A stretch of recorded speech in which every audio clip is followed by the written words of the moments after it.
En el futuro distópico que describió George Orwell en su obra 1984, el control absoluto del Estado era mantenido mediante la vigilancia, la manipulación de la verdad y la anulación del pensamiento individual. Para muchos era una advertencia lejana. Para nosotros hoy parece un manual de instrucciones. La tecnología, las redes sociales, la cultura de masas y los mecanismos de poder han dado lugar a un nuevo tipo de distopía. Una en la que el control no siempre viene de un líder visible, sino de sistemas invisibles que moldean lo que vemos, pensamos y sentimos. Exploraremos en este video los pilares del universo orwelliano en relación con nuestra vida digital actual.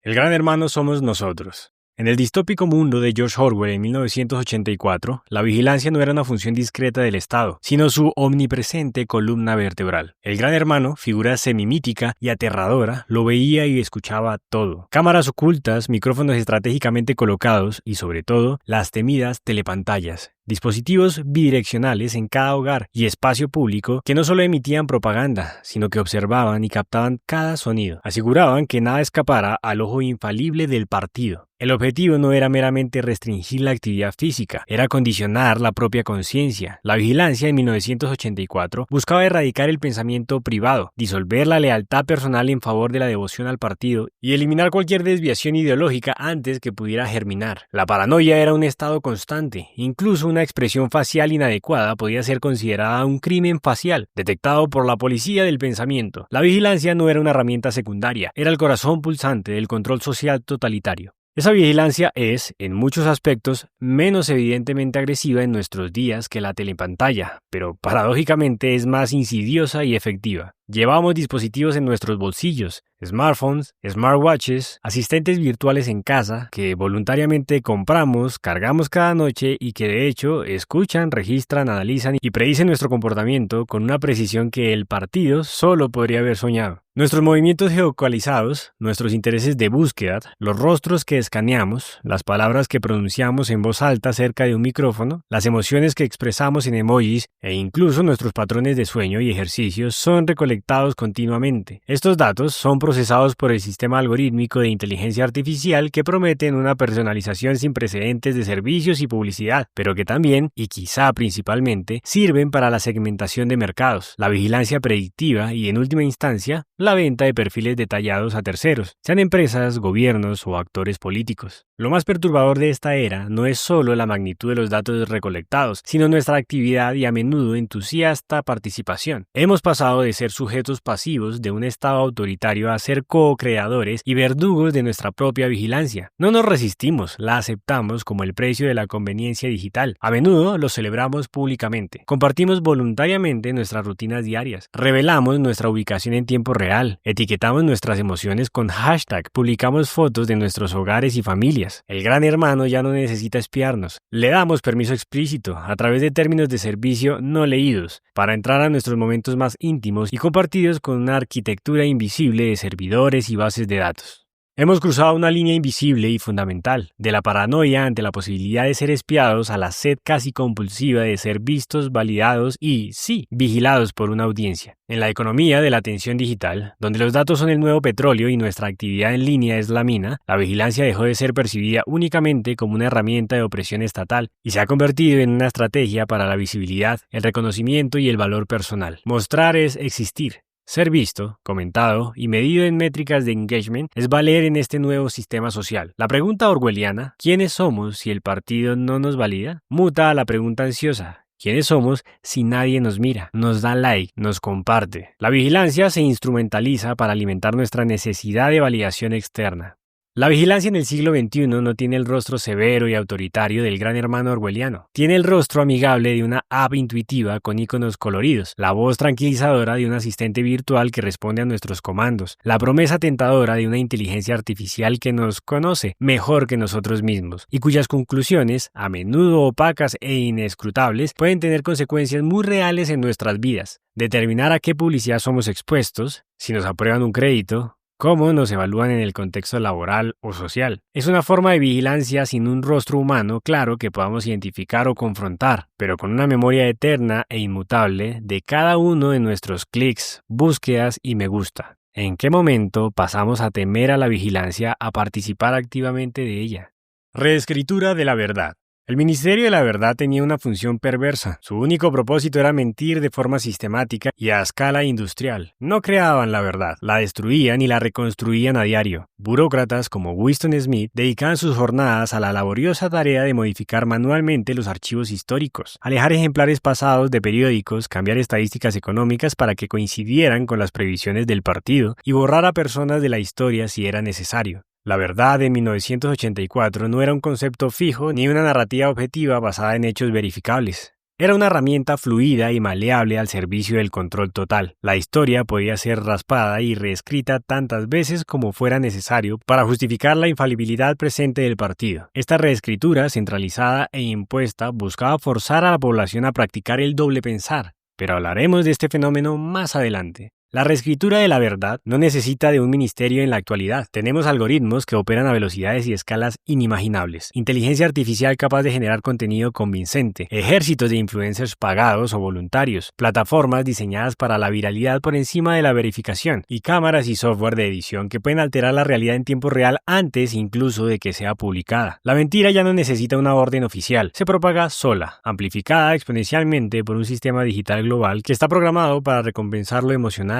lo sensacionalista, lo que genera engagement y permanencia en la plataforma, muy por encima de lo verificable, lo matizado o lo preciso. Vivimos inmersos en un ecosistema donde es casi imposible confiar en lo que vemos o escuchamos. Las fake news diseñadas para el clickbait se disfrazan de reportajes legítimos. Como resultado, cada individuo, cada grupo, cada comunidad en línea recibe y se refuerza la versión de la realidad que mejor encaje con su identidad digital y sus sesgos. Y así, de forma distribuida, y sin necesidad de coerción directa, cada burbuja digital se convierte en su propio ministerio de la verdad, autogestionado por la interacción de los usuarios y la lógica turbia de los algoritmos. Ya no necesitamos una censura explícita y centralizada como la de 1984, cuando podemos fabricar consensos desde la segmentación personalizada de la información. Los algoritmos ocultan activamente la información que podría incomodarnos, desafiar nuestras creencias o presentarnos perspectivas contrarias, bajo el pretexto de la personalización o la relevancia. Nos protegen, o más precisamente nos aíslan, de la disonancia cognitiva y del contacto con ideas opuestas, atrofiando nuestra capacidad para el pensamiento crítico y el debate constructivo. Reescriben la narrativa colectiva e incluso lo que consideramos historia o hechos, no desde una única autoridad dictatorial como el partido, sino desde el enjambre digital interconectado y programado para maximizar la permanencia del usuario y la viralidad del contenido, no la verdad o la precisión factual. En este nuevo paradigma, lo que no se viraliza, lo que no capta la atención masiva o segmentada, simplemente no existe para grandes grupos de población.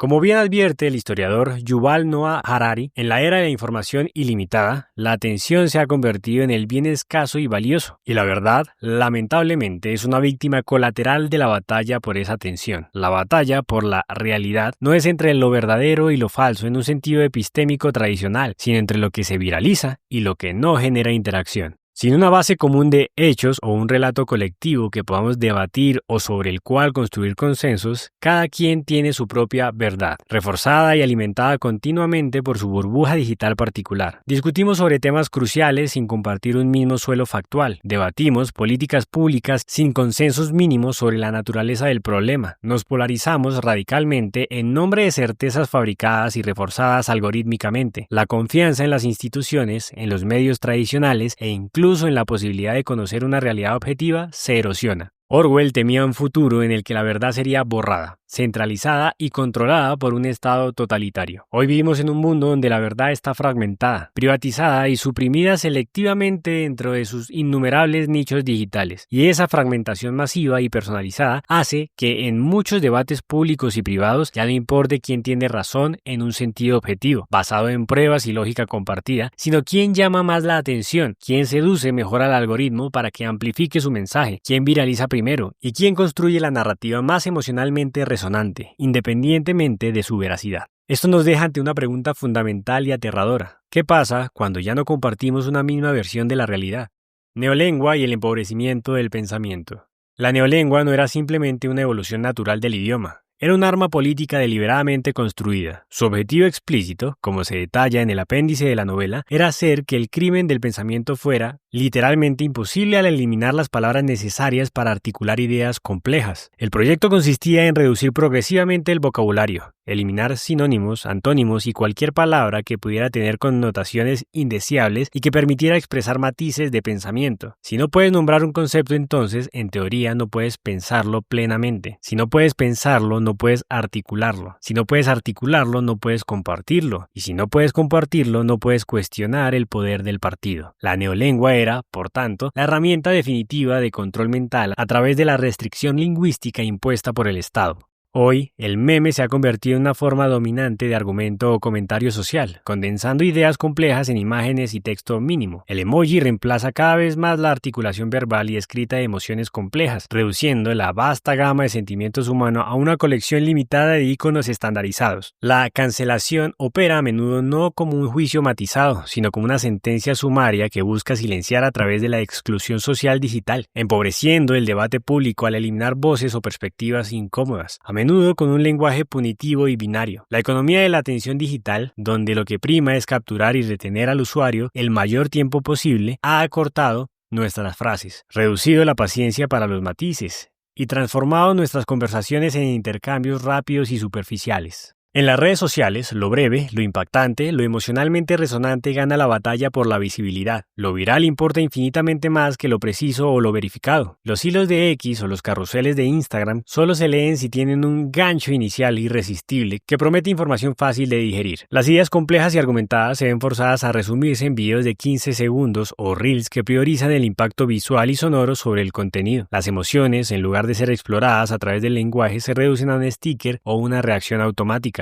Las discusiones profundas, que requieren tiempo, paciencia y un lenguaje rico en matices, son activamente evitadas porque no generan el mismo tipo de engagement rápido y cuantificable. El lenguaje en la esfera digital ha sido optimizado, no para facilitar el pensamiento crítico, la comprensión profunda o la conexión empática, sino para entretener, para generar reacciones instantáneas y para mantenernos desplazándonos. Esta optimización para la inmediatez y el impacto visual ha llevado a una peligrosa confusión. Hablar claro se confunde con hablar simple, y lo simple muchas veces es intrínsecamente insuficiente para nombrar y explorar la complejidad del mundo, de nuestras experiencias internas o de las ideas abstractas. Orwell comprendió proféticamente que quien controla el lenguaje controla la mente. Al expresarnos con un rango de vocabulario y de estructuras más limitado, limitamos también nuestra capacidad para diferenciar y articular nuestros propios estados internos. Nos expresamos menos y en consecuencia sentimos con menos profundidad. Pensamos en categorías más rígidas y binarias, bueno o malo, correcto o cancelado, nosotros o ellos. La ambigüedad inherente a la condición humana se vuelve un obstáculo en lugar de un valor en la cultura que premia la simpleza y la inmediatez. El empobrecimiento de nuestro lenguaje que padecemos se traduce en un empobrecimiento de nuestro propio pensamiento.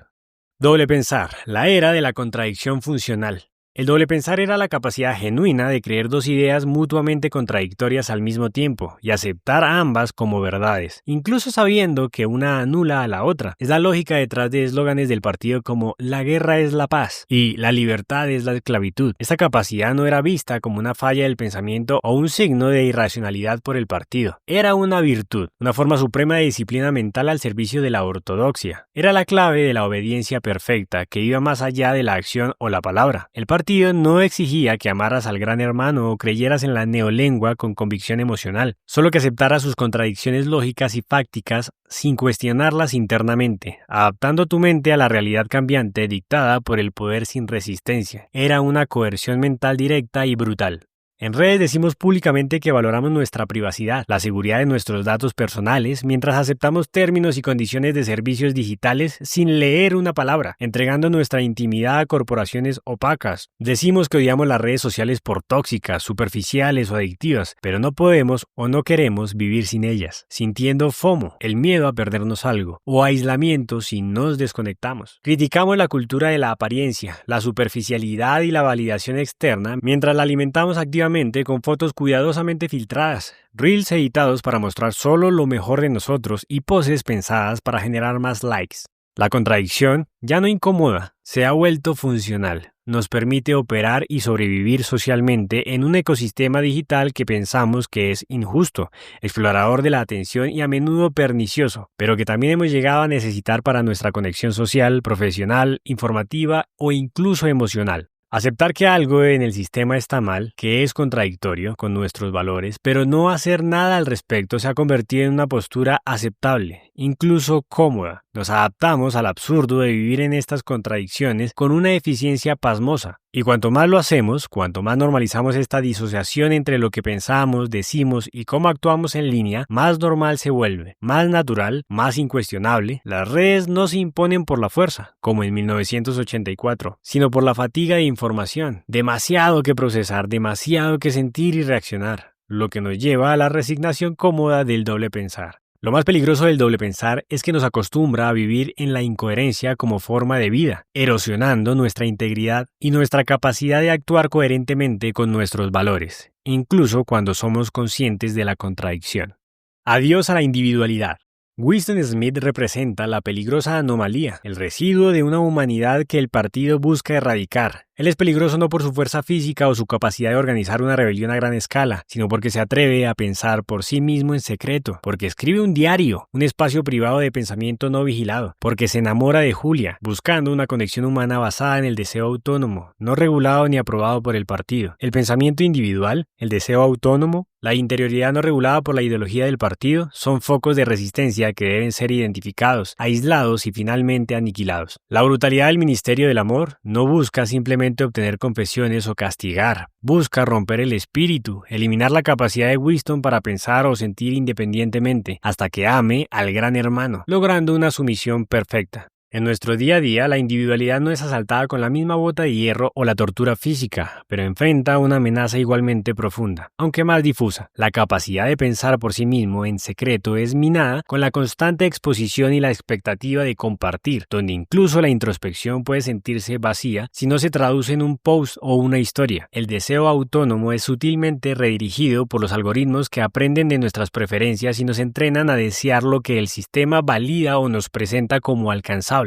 creando una ilusión de libre albedrío dentro de un menú predefinido. La interioridad no regulada se desdibuja ante la presión de construir y mantener una marca personal coherente y validada, donde el yo, que no se adapta al formato o no genera engagement, corre el riesgo de sentirse irrelevante o inexistente. La amenaza no es la erradicación violenta, sino la ilusión gradual del yo auténtico en el ruido, la performance y la búsqueda incesante de aprobación externa. Este cambio en la naturaleza de la amenaza, de la coerción brutal a la seducción de la validación y el moldeamiento algorítmico, nos deja en una encrucijada existencial. Nos enfrentamos a la erosión de un yo sólido y privado, reemplazado por una identidad líquida, adaptable y dependiente de la mirada ajena y la lógica de las plataformas. La lucha ya no es principalmente contra una fuerza externa que quiere rompernos, sino contra una disolución interna facilitada por nuestras propias herramientas y nuestros propios deseos de conexión y reconocimiento. La valentía de Winston Smith residía en afirmar su yo frente a un poder que lo negaba. Hoy la valentía reside en encontrar y nutrir ese núcleo interno en medio de un sistema que, sin prohibirlo, lo vuelve cada vez más difícil de sostener, de escuchar y de reconocer como propio frente a las innumerables versiones que proyectamos o que el algoritmo sugiere. Orwell no escribió 1984 para asustarnos, sino para despertarnos, no para predecir el futuro, sino para alertarnos sobre el presente. Su novela no era una profecía, sino un espejo, uno incómodo, crudo y aún vigente. La rebelión no es destruir el sistema, es pensar, es detenerse en decir no en una época que nos exige sí constantemente. Es apagar el celular, es elegir no publicar, es mirar a los ojos en lugar de la pantalla, es dejar de reaccionar para empezar a reflexionar. La verdadera resistencia no siempre se ve épica, a veces es silenciosa, es leer un libro en lugar de quedarnos en TikTok, es dudar de una noticia viral, es mantener una conversación incómoda, es aceptar que no todo debe ser compartido para tener valor. Revelarse es recordar que todavía tenemos palabras, aunque las plataformas nos empujen al emoji, que el pensamiento crítico no necesita permiso, aunque el algoritmo prefiera la repetición, que aún hay tiempo para elegir cómo vivir, qué creer y a quién amar. No estamos condenados a este presente, estamos condicionados y lo condicionado a veces puede reprogramarse. Si este video te hizo pensar, si te removió algo, suscríbete, porque aquí no solo analizamos libros, nos miramos en ellos, buscamos entender qué dicen sobre nosotros, sobre el mundo que habitamos y sobre el que podríamos construir, como lo hicimos con Orgullo y Prejuicio, donde exploramos el paralelismo entre la obra de Jane Austen y los desafíos que implica el mercado amoroso actual.